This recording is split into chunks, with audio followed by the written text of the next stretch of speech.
트럼프 대통령이 올해 안에 김정은 북한 국무위원장을 만날 것이라고 밝혔습니다. 북한이 이미 핵무기 57개를 갖고 있다고 밝혔는데 구체적인 숫자를 밝힌 건 이번이 처음입니다. 워싱턴 연결해 보겠습니다.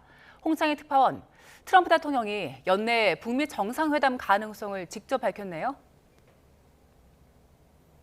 네, 어제 월스트리트저널이 오는 11월 중국 선전에서 열리는 에이펙 정상회의에서 북미 정상회담을 추진한다는 소식을 전했는데요. 트럼프 대통령은 오늘 오전 백악관에서 올해 후반에 김정은을 만날 것으로 예상하느냐는 기자의 질문에 그럴 거라고 답했습니다.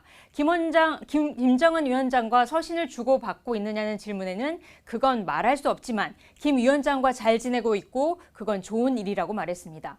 그러면서 북한이 57개의 강력한 핵무기를 갖고 있다고 말했는데요. 이 발언 먼저 들어보시죠.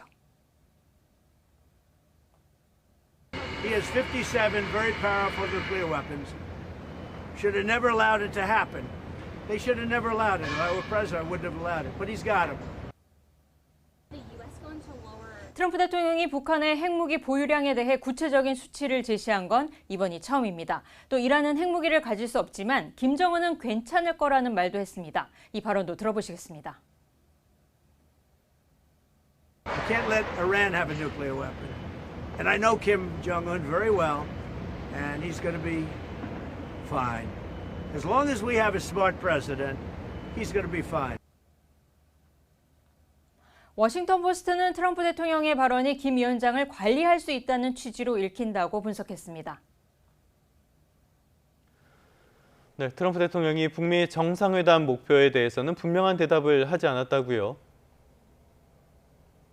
네, 잠시 전 백악관에서도 기자와의 질의응답이 있었는데요. 북미 정상회담 대화 목표가 여전히 북한의 비핵화가 맞느냐는 질문에 그 이야기는 하고 싶지 않다고 말했습니다. 다만 김정은과 좋은 관계라는 말만 반복했습니다. 북미 정상회담이 성사됐더라도 북한 비핵화를 요구하지 않은 가능성을 시사한 것으로 보입니다.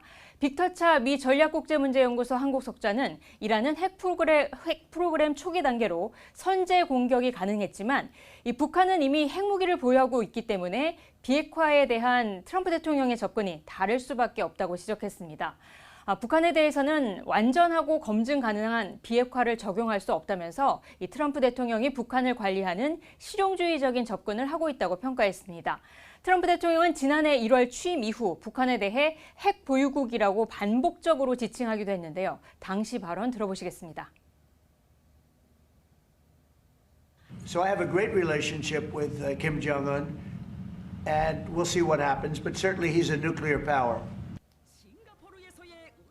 네, 워싱턴 포스트는 북미 정상회담이 성사됐던 2018년과 2019년보다 지금의 전략적 환경이 트럼프 대통령에겐 훨씬 더 어렵다고 평가했습니다.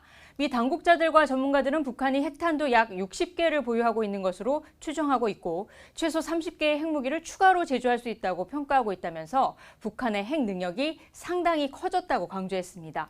김정은 위원장이 핵무기를 포기하는 거래에 관심이 없다는 겁니다.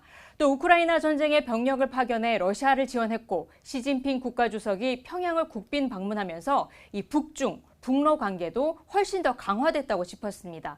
따라서 오는 11월 중국에서 북미 정상회담이 성사되더라도 세간의 이목을 끄는 외교적인 순간을 만들어낼 수는 있겠지만 구체적인 성과를 내기는 쉽지 않다고 전망했습니다. 트럼프 대통령이 한미연합훈련 축소 지시에 이어 연내 북미 정상회담을 확언하면서 이 북미 대화를 위한 속도를 낼 가능성이 더 커졌습니다. 특히 이란 전쟁 장기화로 미국 내 여론이 악화하는 상황에서 11월 3일 중간선거 전에 이 관계 개선 등 외교적인 성과를 내는 데 주력할 것으로 보입니다. 지금까지 워싱턴에서 전해드렸습니다.